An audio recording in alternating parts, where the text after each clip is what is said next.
तो जावास्क्रिप्ट आज हम शुरू करने लगे हैं। इससे पहले हमने HTML और CSS किया डिटेल में। ठीक है। फिर उसके बाद हमने CSS का फ्रेमवर्क किया, टेलविंड CSS। इससे इसके अलावा और भी फ्रेमवर्क्स हैं जो काफ़ी सारे इस्तेमाल होते हैं, मतलब मुख्तलिफ एप्लीकेशंस में बूटस्ट्रैप बहुत ज़्यादा इस्तेमाल होता है। ठीक है। बूटस्ट्रैप का एक ऐसे ही ओवरव्यू कर लेते हैं, वैसे ही मतलब जा तो हम आगे रहे हैं, लेकिन फिर भी पता होना चाहिए कि होता क्या है बूटस्ट्रैप। बूटस्ट्रैप एक फ्रेमवर्क है जो तकरीबन 2000 2015-16 के आसपास, या मतलब इससे पहले ही मतलब ही आया था मार्केट में। ठीक है। इसने CSS के थ्रू पहले जो कोर CSS में डेवलपमेंट होती थी उसका काम काफी आसान कर दिया था। मतलब किसी वेबसाइट के अंदर बटन बनाना, मतलब वो जो भी स्टाइलिंग होती थी वो सारी CSS के थ्रू होती थी। लेकिन इसमें जो है ना कुछ क्लासेस बना के इन्होंने दे दी। ठीक है, मतलब टेम्पलेट्स बना के दे दिए हर चीज के, बने बनाए थीम्स भी और बने बनाए जो होते हैं अपना जो कह लें जो एलिमेंट्स होते हैं, जिस तरह बटन होता है या कोई कार्ड होता है। ठीक है। या जिस तरह कोई तस्वीर का कोई मतलब चीजें बनी हुई होती हैं, जैसे ये स्टाइल इस तरह बना हुआ, ये सारे के सारे इसके बने बनाए वो दे दिए इन्होंने एलिमेंट्स, कि आप सिर्फ इनको उठाएं और इस्तेमाल करें। अगर कोई माइनर सी चेंजेस करनी भी है तो उसके CSS के अलग से फाइल बनाएं और उसके अंदर वो चेंजेस करते रहें। ठीक है। तो काफी ज्यादा इस्तेमाल होता रहा। इसके अलावा एक मेटेरियलाइज CSS है, वो काफी इस्तेमाल होता रहा। ठीक है। तो अभी जो है ना इसका काफी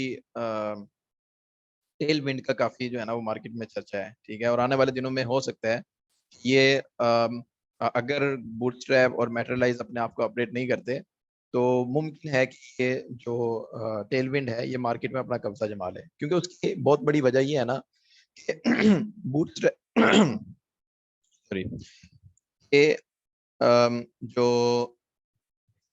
जो दूसरे जितने भी फ्रेमवर्क्स हैं उनको इस्तेमाल करने के लिए उनको डाउनलोड करके उसको हमें वेब पेज में इस्तेमाल करना पड़ता है। ठीक है। तो हो सकता है वो मतलब हंड्रेड्स ऑफ केबीज की फाइल हो, तो वो खाम खा में सारे के सारा कोड जो है ना उसको वेबसाइट में हमारा चलता है। ठीक है। तो उसमें जो है ना वो जो क्लासेस इस्तेमाल होती हैं वो भी चलती हैं, जो नहीं इस्तेमाल हो रही होती वो भी उसके अंदर चल रही होती हैं।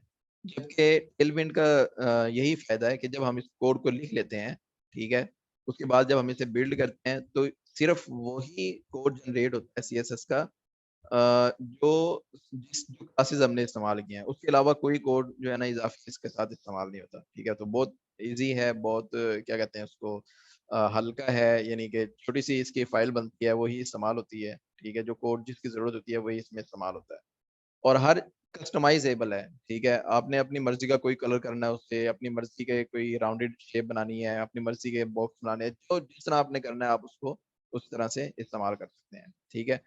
तो जितनी ज्यादा प्रैक्टिस करेंगे उतने ज्यादा आप इस चीज में मास्टर बनते जाएंगे। ठीक हो गया। सही है। तो हमने तीन चीजें HTML CSS और उसका टेलविंड कर ली है। अच्छा, हमारा जो कहते हैं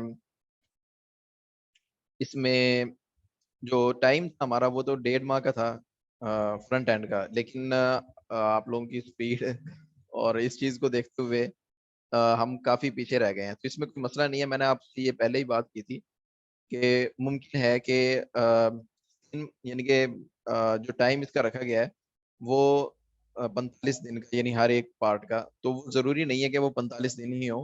तो जरूरत पड़ी तो टाइम बढ़ाया जा सकता है, तो अभी जरूरत है उसकी, तो इसलिए हम इसका टाइम बढ़ा रहे हैं। तो जावास्क्रिप्ट हम आज शुरू करने लगे हैं। जावास्क्रिप्ट फुल फ्लेज लैंग्वेज है।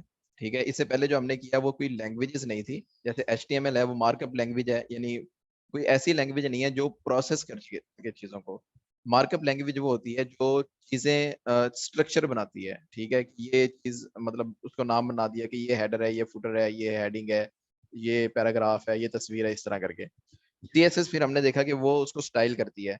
लेकिन मिसाल के तौर पे हमें उसका बिहेवियर चेंज करना पड़ जाए। हम ये कहें कि मिसाल के तौर पे किसी बटन पे क्लिक हो और कोई एलिमेंट उसमें चेंज हो जाए। मिसाल के तौर पे यहाँ पे लिखा हुआ आ रहा है बिल्ड फास्ट रिस्पॉन्सिव, मेरी स्क्रीन आप देख रहे हैं, इसमें लिखा हुआ आ रहा है build fast responsive sites with bootstrap. कोई बंदा कहता है यार यहाँ पे एक जिस तरह ये बी लिखा हुआ है, मैं इस बी के ऊपर आके ऐसे क्लिक करता हूँ, राइट क्लिक करता हूँ, ठीक है, लेफ्ट क्लिक करता हूँ, तो ये जो टेक्स्ट लिखा हुआ है ना, build fast responsive sites with bootstrap, ये तब्दील हो जाए, उस पे लिखा हुआ आ जाए build build websites with Tailwind, ऐसे, ठीक है। तो इस तरह कोई बिहेवियर हो, ये ऑटोमेटिकली यहाँ पे एक तस्वीर है, ठीक है, 1 सेकंड के बाद वो तस्वीर कुछ और आ जाए वहाँ पे। जिस तरह कोई इंट्रोडक्शन होता है, वहाँ पे मुख्तलिफ तस्वीरें उन्होंने लगाई होती हैं। वो कहता है कि भई ये हमारे मतलब हेड ऑफिस है, ये उसके बाद ये अंदर से है, ये बाहर से है। मुख्तलिफ तस्वीरें आ रही होती स्लाइड्स की शक्ल में, ठीक है। या फिर ऐसे होता है कि कोई बंदा कहता है कि यार कोई कोई बंदा वेबसाइट पे आया है, तो यहाँ पे बटन हो 2-3, उसको कहे कि हाँ भाई आप जो है ना वो क्या कहते हैं, वीडियो देखना चाहते हैं, फ़ोटोज़ देखना चाहते हैं या टेक्स्ट देखना चाहते हैं। वो कहता है टेक्स्ट, नीचे एक खाना बना होता है, वो कहता है मैं टेक्स्ट देखना चाहता हूँ, तो वो उसपे क्लिक करता है तो नीचे टेक्स्ट नज़र आने लग जाता है। फिर वो कहता है नहीं मैं वीडियो देखना चाहता हूँ, वो वीडियो वाले बटन पे क्लिक करता है, तो वो टेक्स्ट की जगह गायब होके वो वीडियो आ जाती है, ठीक है। किसी वेबसाइट में ऐसा बिहेवियर के उसमें चीज़ों को गायब किया जा सके, हाइड किया जा सके और उसको डिस्प्ले किया जा सके, ठीक है? या जो है ना कोई एचटीएमएल तब्दील की जा सके, या फिर मिसाल के तौर पे एक जैसे ये बटन नज़र आ रहा है, रीड द डॉक्स वाला, इसका कलर क्या, मैं कलर में थोड़ा-सा कमज़ोर हूँ, मुझे लग रहा है कि ये जामुनी कलर है, ठीक है? या कोई ऐसा इंडिगो कलर कह लें। तो मैं ये कहता हूँ, एक एक बंदा इस पे होवर हुआ, जैसे हमने होवर वाला इफ़ेक्ट पढ़ा था, होवर पे कलर तब्दील हो जाए, ठीक है? तो यानी कि मैं ये कहता हूँ कि होवर पे आए, ठीक है? तो यहाँ से ये वाला जो डिव है ना, जिसमें लगा हुआ है, जो पैराग्राफ लगा हुआ है, ठीक है? वो गायब हो जाए, सही है? तो इसी तरह उसको डिस्प्ले कर दें या कोई किसी बटन पे क्लिक करें और वो डिस्प्ले हो जाए। तो ये जो बिहेवियर होता है ना, ये तब्दील किया जा सकता है। हाँ, मैं बात कर रहा था कि किसी का बैकग्राउंड कलर लगा हुआ है, ठीक है? तो बैकग्राउंड कलर क्लास है, हमने टेलविन इस्तेमाल की, ठीक है? तो वो क्लास क्लास का एट्रिब्यूट सॉरी क्लास एट्रिब्यूट है किसी एलिमेंट का, उसके अंदर जो कलर दिया हुआ है वो उसका प्रॉपर्टी है, ठीक है? वो उसकी वैल्यू है। एट्रिब्यूट की वैल्यू भी तब्दील की जा सकती है, ठीक है? ऐसे के मतलब कोई कहे कि यार मैं इसके ऊपर होवर पे लेके आऊँ ऐसे होवर वाली कंडीशन में, और जो इस एलिमेंट का बैकग्राउंड कलर है, यानी क्लास एट्रिब्यूट को पकड़ के उसकी वैल्यू तब्दील कर दें, सही है? इस तरह के जो काम हैं, किसी भी वेबसाइट के अंदर, वो जावास्क्रिप्ट की मदद से किए जाते हैं, ठीक है? तो जावास्क्रिप्ट फ्रंट एंड साइड की मुकम्मल फुल फ्लेज लैंग्वेज है, ठीक है? इसके अंदर मैथमेटिक्स के ऑपरेशन परफॉर्म हो सकते हैं, इसके अंदर रीयूजेबल फंक्शन बनाए जा सकते हैं, ठीक है? कि कोई एक काम परफॉर्म करना हो वेबसाइट के अंदर और वो काम मुख्तलिफ जगहों पे इस्तेमाल हो रहा हो, तो एक ही दफ़ा वो फंक्शन बना के रख लिया, उसको इस्तेमाल करते रहे, ठीक है? और इसके लिए कोई कंपाइलर की ज़रूरत नहीं होती। तो ये आप लोगों ने कोई लैंग्वेजेस पढ़ी होंगी शायद, शायद आपने अगर किसी ने सीएस आईसीएस किया हुआ है तो उसमें सी लैंग्वेज उन्होंने पढ़ी होगी, ठीक है? तो उसके लिए कंपाइलर की ज़रूरत होती है, सही है? टर्बो कंपाइलर है वो इस्तेमाल करते हैं या इस तरह के और भी कंपाइलर हैं। तो वो इस लैंग्वेज के लिए कोई इस तरह के कंपाइलर की ज़रूरत नहीं होती, ठीक है? जिस तरह हम एचटीएमएल लिखते थे टेक्स्ट एडिटर के अंदर, उस तरह भी लिख के किया जा सकता है। और ये इसमें विजुअल स्टूडियो में हम करेंगे इस कोड को, ठीक है? सिंपल उसको लिखेंगे और ब्राउज़र के अंदर उसे चला लेंगे, ठीक है? ब्राउज़र के अंदर, वेब ब्राउज़र के अंदर उसकी आउटपुट देखी जा सकती है, ठीक हो गया। अच्छा, ये जावास्क्रिप्ट जो लैंग्वेज है, ये बहुत बहुत ज़्यादा जो है ना इसने हिस्सा कवर किया हुआ है डेवलपमेंट के अंदर, ठीक है? ये डेस्कटॉप एप्लीकेशंस के अंदर भी इस्तेमाल होती है, वेब एप्लीकेशंस के अंदर भी इस्तेमाल होती है, एंड्रॉइड जो एप्लीकेशन होती है मोबाइल की, आईओएस और एंड्रॉइड दोनों तरह की, वो उन सब के अंदर भी इस्तेमाल होती है, ठीक है? और उसमें जो है ना वो मुख्तलिफ तरह के जितने भी सॉफ्टवेयर हैं, ठीक है, जो फ्रंट एंड के लिए इस्तेमाल होते हैं, अ, दूसरी लैंग्वेजेज़ के साथ भी इस्तेमाल होती है, ठीक है? मतलब बैक एंड की लैंग्वेज हमें ज़रूरत पड़ती है तो ये जो है ना वो पीएचपी के साथ भी इस्तेमाल होती है, पाइथन के साथ भी इस्तेमाल होती है, ठीक है? सी शार्प के साथ भी, ये मतलब जितने भी ये मुख्तलिफ किस्म के जो सॉफ्टवेयर बनते हैं, उसमें हम जो है ना वो इनको इस्तेमाल कर सकते हैं और हो भी रही है जावास्क्रिप्ट, ठीक है? और जावास्क्रिप्ट के जो फ्रेमवर्क्स हैं, मतलब अब जो चल रहा है वो सारा कोशिश ये होती है लोगों की कि हमें मतलब जावास्क्रिप्ट के अंदर कोई एप्लीकेशन बनाई जाए, ठीक है? जो इस वक़्त फ्रेमवर्क चल रहे हैं मशहूर वो भी जावास्क्रिप्ट के हैं, जिस तरह हम रिएक्ट जेएस करेंगे, वो जावास्क्रिप्ट का फ्रेमवर्क है, बहुत ज़्यादा ज़बरदस्त किस्म का जो है ना वो पावरफुल फ्रेमवर्क है, ठीक है। उससे पहले एंगुलर जेएस इस्तेमाल होता है, अभी भी इस्तेमाल होता है मार्केट के अंदर, ठीक है, बहुत ज़्यादा इस्तेमाल होता है। नेक्स्ट जेएस है, ठीक है। ये जो फ्रेमवर्क मैं नाम ले रहा हूँ, ये मतलब फ्रंट एंड की एप्लीकेशन बनाने के लिए है। जिस तरह यूट्यूब आप देखते हैं, ठीक है, मैं आपको यहाँ पे एक एग्जांपल दिखाता हूँ रिएक्ट जेएस की। अभी शायद आपको मतलब फ्रंट एंड में दिखाता हूँ आपको। जिस तरह आप ये चेक करें, ये मैंने यूट्यूब खोली हुई है, ठीक है। मैं कोई वीडियो यहाँ से खोलता हूँ, जैसे ये वीडियो है। ये वीडियो जब खुलती है तो यहाँ पे देखें ये लोड नहीं होता, ठीक है। ये चेक कर रहे हैं आप, कोई वेबसाइट, जिस तरह मिसाल के तौर पे मैं इस वेबसाइट को खोलता हूँ, यहाँ पे मैंने ये बटन दबाया तो ये देखें ये लोड होता है पूरा पेज, अगला जो पेज आता है वो लोड होता है, ठीक है। यहाँ पर कोई भी वीडियो, जैसे ये वीडियो मैं चलाता हूँ, ये लोड नहीं होता। ये इस वक्त रिएक्ट जेएस में बनी हुई है, ठीक है। रिएक्ट जेएस मतलब पावरफुल जो है ना वो उसका फ्रेमवर्क है जावास्क्रिप्ट का, ठीक है। उसमें एप्लीकेशंस बनती हैं, इसको सिंगल पेज एप्लीकेशन भी कहते हैं। तो मुकम्मल तौर पे जावास्क्रिप्ट में उसको किया जाता है, ठीक है। तो जावास्क्रिप्ट वाइड, यानी कि यूँ कह सकते हैं मतलब वाइडर रेंज एप्लीकेशंस को कवर करती है, ठीक है। तो उसके अलावा जो है ना वो अम, कहाँ पे इसको हम इस्तेमाल कर सकते हैं, यानी कि कैसे लिख सकते हैं उसको, तो हम एक एप्लीकेशन बनाते हैं, ठीक है। ये मेरे पास है, मैं इसके अंदर बना लेता हूँ एक फाइल, शुरू से बनाते हैं, ठीक है।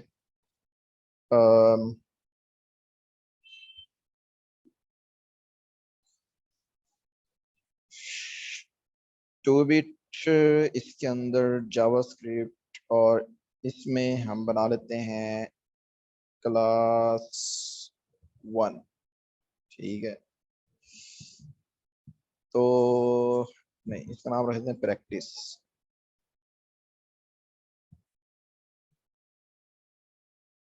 अच्छा, इस फोल्डर को मैं खोल लेता हूँ, इसके अंदर ओपन विद विजुअल स्टूडियो। अच्छा जी, यहाँ पे ये खुलता नहीं है, पता नहीं क्या मसला है, बहरहाल वो इसके अंदर आ गया, ये रहा। तो मैं इसके अंदर बनाता हूँ एक फाइल, उस फाइल का मैं नाम रख देता हूँ इंट्रो, क्योंकि हम आज इंट्रो कर रहे हैं, सही है। .html फाइल हम HTML की बनाएंगे, ठीक है, क्योंकि हमने कोड HTML के अंदर करना है। मैं आपको लिखने के तरीके बताऊंगा कि इसको कैसे कैसे लिख सकते हैं। तो सबसे पहले हम HTML का कोड ले आते हैं, जो बेसिक कोड होता है, ठीक है। इसके अंदर हम बता देते हैं इसको कि भाई हम जावास्क्रिप्ट की प्रैक्टिस करने लगे हैं। तो जावा जावा स्क्रिप्ट, ठीक है, ये इसका असल वर्ड होता है, आपने तरीका याद रखना है, क्योंकि लैंग्वेज को लिखने का नाम भी आना चाहिए, उसके नाम लिखने का तरीका भी आना चाहिए, ठीक है। ये उसको लिखने का तरीका होता है, ये होता है, या फिर उसको JS लिखते हैं, ठीक है, ऐसे JS जावास्क्रिप्ट, ठीक है। तो ये हम कर लेते हैं प्रैक्टिस जावास्क्रिप्ट की, और यहाँ पे मैं ले आता हूँ H1 हेलो जावास्क्रिप्ट। इसको मैं कर देता हूँ सेव।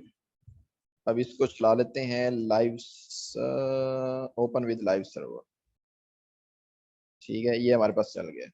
मैं इसको साइड पे कर लेता हूँ ताकि जो भी काम किया जाए वो आपको यहाँ पे नजर आए। इधर गया,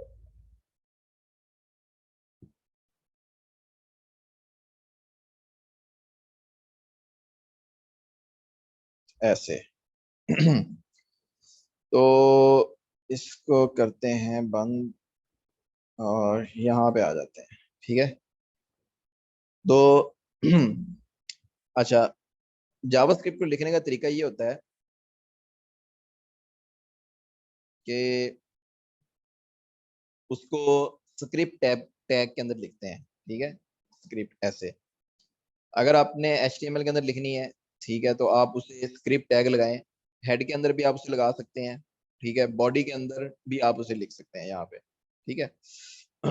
स्क्रिप्ट टैग ऐसे, आप अपने कोड में मतलब अनगिनत, यानी कि अनलिमिटेड आप स्क्रिप्ट टैग लगा सकते हैं। यानी कि आपने एक फंक्शन लिखना है, उसके लिए अलग स्क्रिप्ट टैग लगा लिया, आपने दो लिखने हैं उसके लिए अलग अलग दो फंक्शन एक स्क्रिप्ट टैग में लिख सकते हैं। यानी कि आपने जो सारा कोड है अपनी एक पेज का, वो आप एक स्क्रिप्ट टैग में लिख सकते हैं, ठीक है।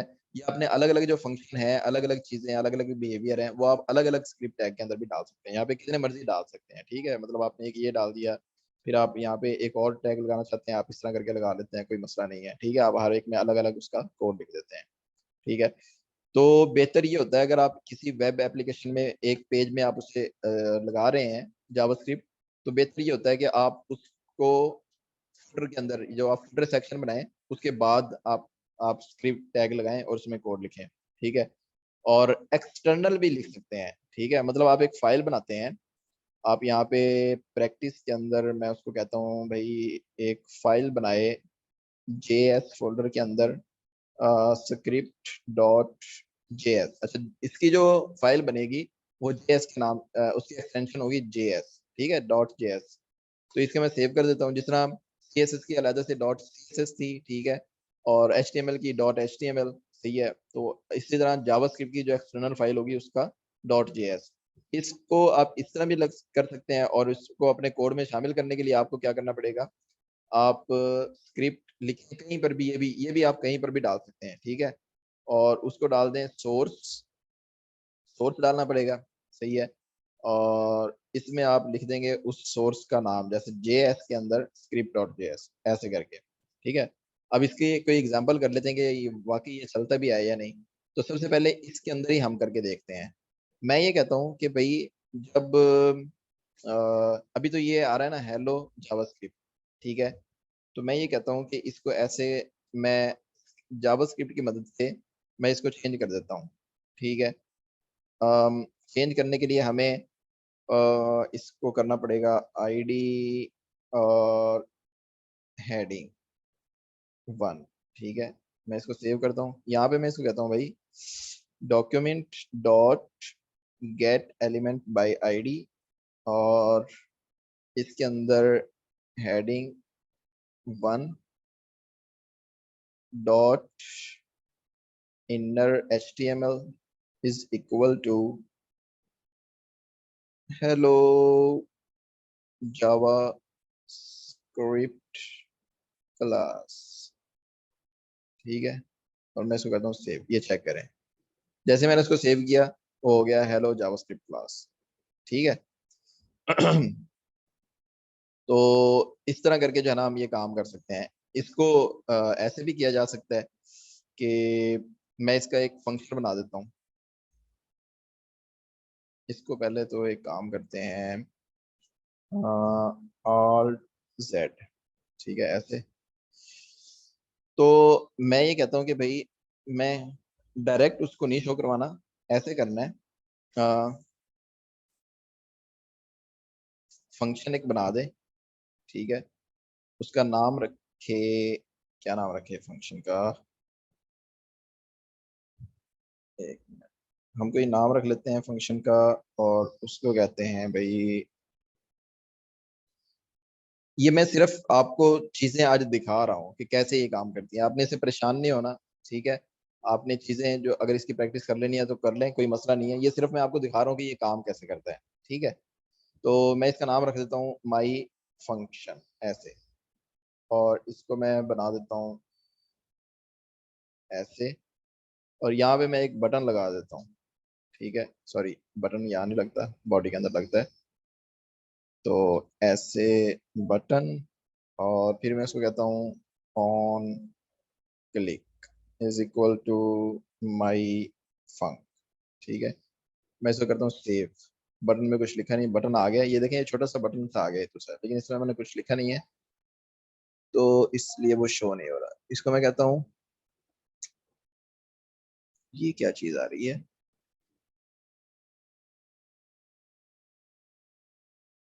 कहाँ से आ गया ये,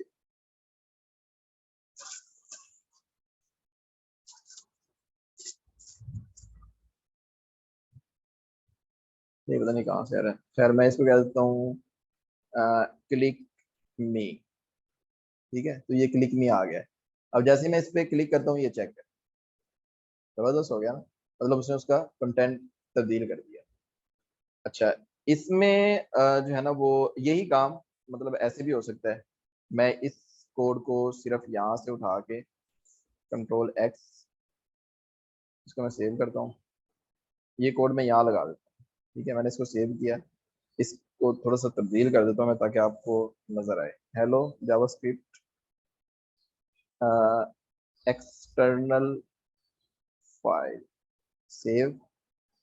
ठीक है, अब जैसे ही मैं इसको क्लिक करूंगा ये चेक करें। ठीक है, मतलब उसको अलहदा फाइल अगर बनाए तो उसके लिए उसको इंक्लूड करने का तरीका ये होता है।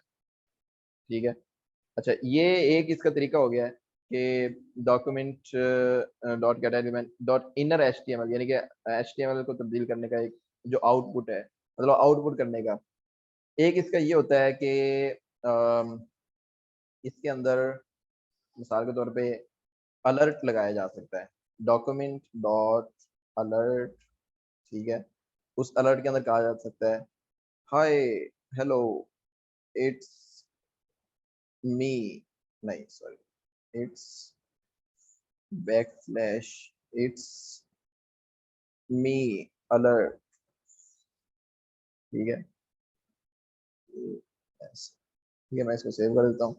अभी ये मैंने लगाया है, इस पे होता देखें क्या कि ये फंक्शन कब चलेगा, जब बटन पे क्लिक होगा। मैं जैसे ही उस पे क्लिक करता हूँ वो चला नहीं है, इसमें भी मसला है।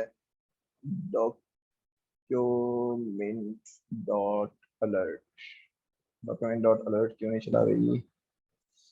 ना सॉरी, डॉक्यूमेंट डॉट अलर्ट नहीं होता, विंडो डॉट अलर्ट होता है, विंडो। ठीक है, मैं इसको सेव करता हूँ, इसको मैंने क्लिक किया, ये चेक करें, ये एक अलर्ट आ जाता है। ठीक है, वो कहता है हेलो इट्स मी अलर्ट। ठीक है, ओके भाई, ठीक हो गया। एक इसका तरीका ये होता है ये दो तरीके हो गए, ये मैं आउटपुट करने के आपको तरीके बता रहा हूँ। एक होता है कंसोल में, कंसोल क्या होती है मैं आपको दिखाता हूँ। इसको इसका जब ऐसे करते हैं ना, इंस्पेक्ट एलिमेंट। ठीक है, तो यहाँ पर ये क्या है, इसको मैं थोड़ा बड़ा करता हूँ, ये कंसोल होता है। ठीक है, यहाँ पर भी जब कोडिंग कर रहे होते हैं जावास्क्रिप्ट की, तो टेस्टिंग के लिए इसको भी इस्तेमाल करते हैं। ठीक है, इसके अंदर कोई आउटपुट शो करवानी हो तो हम लिखते हैं कंसोल डॉट लॉग। ठीक है, ऐसे हेलो इट्स